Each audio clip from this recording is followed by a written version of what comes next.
ભાગવદ ગીતા ભાગવદ ગીતાનો પ્રથમ અધ્યાય અર્જુન વિષાદ યોગ। એક જ વંશના બે પરિવારના પિતરાઈ ભાઈઓ કૌરવો અને પાંડવો એમ બંને વચ્ચે આરંભ થનારા મહાભારત યુદ્ધની રણભૂમિના ઉંબરાઓ પર ભગવદ્ ગીતાનું પ્રાગટ્ય થયું। આ પુસ્તકની પ્રસ્તાવનાના ભગવદ્ ગીતાની પૂર્વ ભૂમિકા વિભાગની અંતર્ગત એ સર્વ ઘટનાઓનું વિસ્તૃત વર્ણન કરવામાં આવ્યું છે, જેને કારણે આ મહાયુદ્ધ થયું। ભગવદ્ ગીતાનું પ્રગટીકરણ રાજા ધૃતરાષ્ટ્ર અને તેના મંત્રી સંજય વચ્ચેના સંવાદ રૂપે આરંભ થાય છે। ધૃતરાષ્ટ્ર નેત્રહીન હોવાના કારણે વ્યક્તિગત રીતે રણભૂમિ પર હાજર રહી શક્યા ન હતા, અતઃ સંજય તેમને રણભૂમિ પર બની રહેલી ઘટનાઓનું તાજું વિવરણ આપી રહ્યા હતા। સંજય મહાભારત મહાકાવ્યના તથા અન્ય અનેક હિન્દુ ગ્રંથના પ્રખ્યાત લેખક વેદવ્યાસ ઋષિના શિષ્ય હતા। વેદવ્યાસજી એવી રહસ્યમય શક્તિઓથી સંપન્ન હતા કે દૂર દૂરના સ્થળો પર બનતી ઘટનાઓ પ્રત્યક્ષ રૂપે જોઈ શકતા એ સમર્થ હતા। તેમના ગુરુની કૃપાથી સંજયે પણ એ દૂરદર્શનનું ગૂઢ સામર્થ્ય પ્રાપ્ત કર્યું હતું। આ રીતે તેઓ દૂરથી જ યુદ્ધ ક્ષેત્રમાં ઘટતી તમામ ઘટનાઓનું નિરીક્ષણ કરી શકતા હતા અને રાજમહેલમાં હોવા છતાં ધૃતરાષ્ટ્ર સમક્ષ આંખે દેખ્યો અહેવાલ પ્રસ્તુત કરી રહ્યા હતા। ધૃતરાષ્ટ્ર બોલ્યા, હે સંજય, કુરુક્ષેત્રની પવિત્ર ભૂમિ પર યુદ્ધ કરવાની ઈચ્છાથી એકત્ર થયેલા મારા તથા પાંડુના પુત્રોએ શું કર્યું? સંજય બોલ્યા, પાંડુ પુત્રોની સેનાની વ્યૂહરચનામાં ગોઠવાયેલી જોઈને રાજા દુર્યોધન પોતાના ગુરુ પાસે ગયો અને આ પ્રમાણે વચનો કહ્યા। દુર્યોધન બોલ્યો, આદરણીય આચાર્ય, પાંડુ પુત્રોની વિશાળ સેનાનું અવલોકન કરો, જેની વ્યૂહરચના આપના પ્રશિક્ષિત બુદ્ધિમાન શિષ્ય દ્રુપદના પુત્રની નિપુણતાપૂર્વક યુદ્ધ કરવા માટે ગોઠવી છે।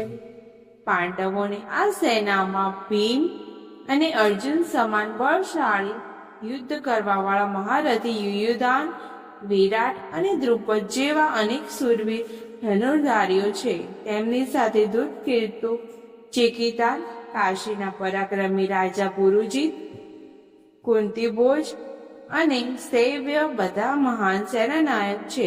તેમની સેનામાં પરાક્રમી યુધામન્યુ અને સુરવીર ઉત્મોજા, સુભદ્રા અને દ્રૌપદીના પુત્રો પણ છે, જે નિશ્ચિત રૂપણે મહાશક્તિશાળી યોદ્ધાઓ છે। તે દ્વિજશ્રેષ્ઠ, આપણી સેનાના નાયક વિશે પણ સાંભળો, જેઓ આપણી સેનાનું સંચાલન કરવા માટે વિશેષ નિપુણ છે। તેમના વિશે હવે હું તમને વિગતવાર કહું છું। આ સેનામાં આ ભીષ્મ, કર્ણ, કૃપાચાર્ય, અશ્વત્થામા, વિકર્ણ તથા સોમદત્તનો પુત્ર ભૂરિશ્રવા જેવા મહાપુરુષો છે કે જેઓ યુદ્ધમાં હંમેશા વિજયી રહ્યા છે। આપણી સેનામાં અન્ય અનેક મહાયોદ્ધાઓ પણ છે, જેઓ મારા માટે જીવન ત્યજવા તત્પર છે। તેઓ યુદ્ધ વિધામાં પારંગત છે અને વિભિન્ન પ્રકારના શસ્ત્રોથી સુસજ્જ છે।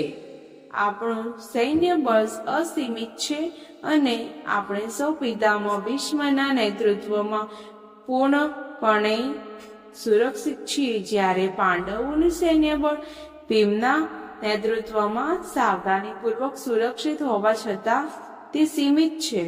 આથી હું સર્વ યોદ્ધાગણોને આગ્રહ કરું છું કે આપ સૌ પોતપોતાના મોરચાના સ્થાનો પર નિશ્ચિત રૂપણે સ્થિત રહીને પણ પિતામહ ભીષ્મને પૂરેપૂરી સહાય કરો।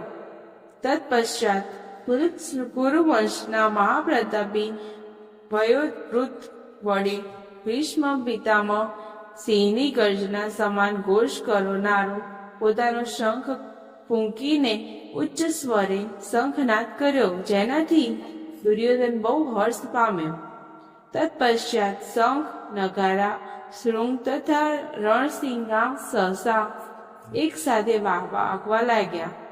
જયનો સંયુક્ત વાદ્યો અત્યંત ઘોંઘાટ ભર્યો હતો. તત્પશ્ચાત પાંડવો ની સેના મધ્યે શ્વેત અશ્વો જોયેલા એના ભવ્ય રથ પર બિરાજમાન શ્રી કૃષ્ણ અને અર્જુને પોતપોતાના દિવ્ય શંખ ફૂંક્યા. ભગવાન ઋષિકેશે પાંચજન્ય નામનો શંખ ફૂંક્યો. અર્જુને દેવદત્ત શંખ ફૂંક્યો અને અતિમાનુષિકાયો કરનાર અતિભોજી ભીમે તેનો પૌંડ નામનો પ્રચંડ શંખ ફૂંક્યો. હે રાજા યુધિષ્ઠિરે પોતાના અનંત વિજય નામનો શંખ ફૂંક્યો. જ્યારે નકુલ અને સહદેવે સુઘોષ અને મણિપુષ્પક નામના શંખ ફૂંક્યા. મહાન ધનુર્ધર કાશીરાજ, મહાન યોદ્ધા શિખંડી, ધૃષ્ટદ્રુમ, વિરાટ, અપરાજિત, સાત્યકી, દ્રુપદ, દ્રૌપદીના પુત્રો તથા અન્ય જેમ કે મહાબાયુ, સુભદ્રાનો પુત્ર અભિમન્યુ વગેરે સૌએ પોતપોતાના શંખ ફૂંક્યા. હે ધૃતરાષ્ટ્ર, આકાશ તેમજ પૃથ્વી પર પ્રતિધ્વનિત તથા શંખોના આ વિભિન્ન ગગનભેદી નાદોથી તમારા પુત્રોના હૃદય વિદીર્ણ થઈ રહ્યા છે. તે સમય હનુમાનના ચિહ્નથી અંકિત ધ્વજવાળા રથમાં આરૂઢ થયેલા પાંડુપુત્ર અર્જુને પોતાનું ધનુષ ઉઠાવ્યું અને બાણ છોડવા તૈયાર થયો.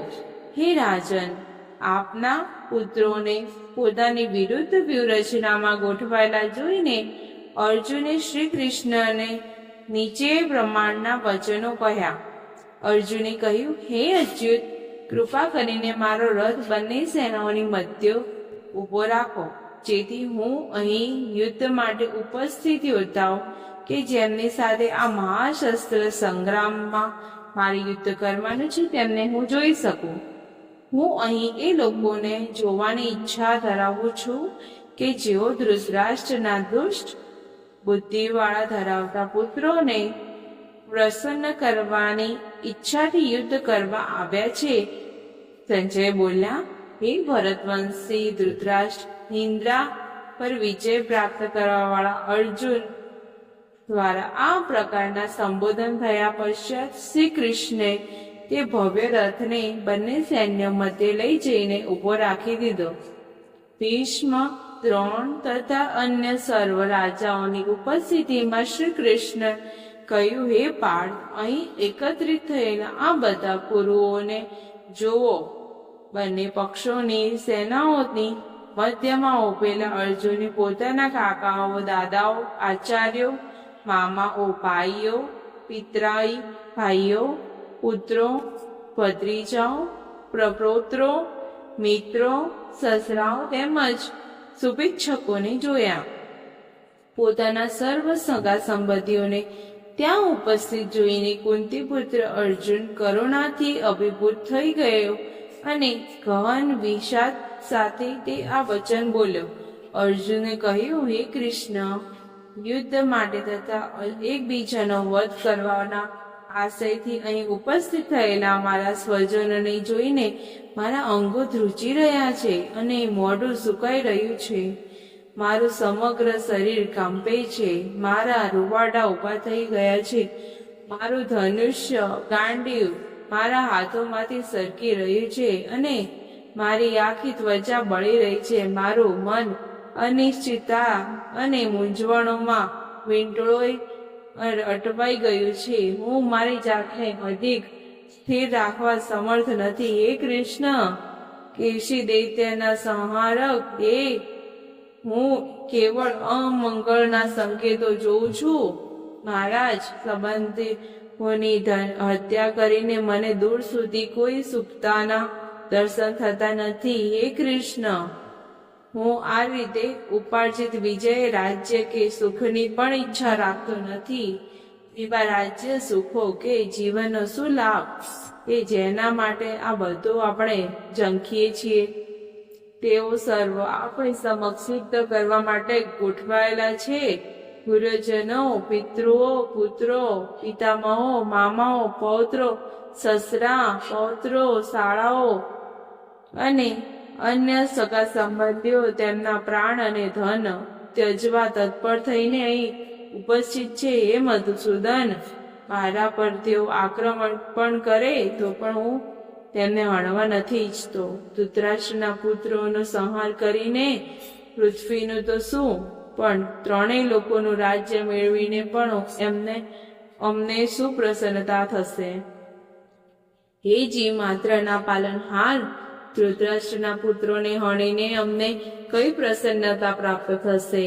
યદ્યપિ તેઓ અત્યાચારી છે, છતાં પણ જો અમે તેની હત્યા કરીશું અમને નિશ્ચિત પાપ લાગશે. તેથી અમારા પિતરાઈ ભાઈઓ ધૃતરાષ્ટ્રના પુત્રો અને તેમના મિત્રોના સંહાર કરવો એ અમારા માટે ઉચિત નથી. હે માધવ, હે શ્રી કૃષ્ણ, અમારા પોતાના જ સગા સંબંધીઓનો સંહાર કરીને અમે સુખી થવાની આશા પણ કેમ રાખી શકીએ? તેઓની વિચારધારા લોભથી વશીભૂત થયેલી છે તથા તેઓના પોતાના સગા સંબંધીઓનો વિનાશ કરવામાં એ પ્રતિશોધને કારણે મિત્રો સાથે વિશ્વાસઘાત કરવામાં કંઈ ઉચિત લાગતું નથી. છતાં પણ હે જનાર્દન, જ્યારે અમને તો સ્વજનોની હત્યા કરવામાં સ્પષ્ટ રીતે અપરાધ દેખાઈ રહ્યો છે તો અમે શા માટે આ પાપથી વિમુખ ના થઈએ? જ્યારે કુળનો નાશ થાય છે ત્યારે તેની પ્રાચીન કુળ પરંપરાઓ પણ નષ્ટ થઈ જાય છે અને શેષ પરિવાર અધર્મમાં પ્રવૃત્ત થવા લાગે છે. અધર્મની પ્રબળતા જે સાથે છે એ કૃષ્ણ કુળની સ્ત્રીઓ અભિવ્યભિચારિણી થઈને અને પતિત સ્ત્રીઓ દૂષિત થવાથી હે વૃષ્ણિ વંશી અવાંછિત સંતતિઓ ઉત્પન્ન થાય છે. આવા વર્ણશંકર સંતાનોની વૃદ્ધિ કુળ તથા કુળનો વિનાશ કરનાર બંને માટે નિસંદેહ નારકીય જીવનમાં પરિણમે છે. પિંડદાન અને તર્પણની પ્રક્રિયાઓ પણ લુપ્ત થવાથી આવા પતિત કુળોની વંચિત પૂર્વજો અધપતન પામે છે. જેઓ કુળ પરંપરાઓનો નાશ કરે છે તે અને એ રીતે અવાંછિત સંતતિની વૃદ્ધિ કરે છે તેઓ અનિશ્ચિત કાળ સુધી નરકમાં નિવાસ કરે છે. અરે, આ કેવું આશ્ચર્ય છે કે અમે આવું મોટું પાપ કર્મ કરવા તત્પર થઈ રહ્યા છીએ. રાજસુખ ભોગવવાના લોભથી વશ થઈને અમે અમારા સ્વજનોને હણવા તૈયાર થયા છીએ. જો શસ્ત્ર ધારણ કરેલા ધૃતરાષ્ટ્રના પુત્રો નિશસ્ત્ર તથા રણભૂમિમાં પ્રતિકાર ન કરનારા એવા મને હણે તો તે મારા માટે શ્રેયસ્કર રહેશે. સંજય બોલ્યા. આ પ્રમાણે કહીને અર્જુને પોતાના બાણ અને ધનુષ્ય બાજુ પર મૂકી દેતા અને રથના આસન પર ફસડાઈ પડ્યો. તેનું મન વ્યથા અને શોકથી સંતપ્ત થઈ ગયું. પ્રથમ અધ્યાય એ સંપૂર્ણ.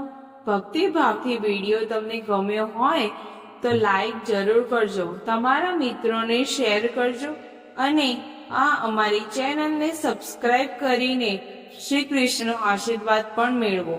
જય શ્રી કૃષ્ણ.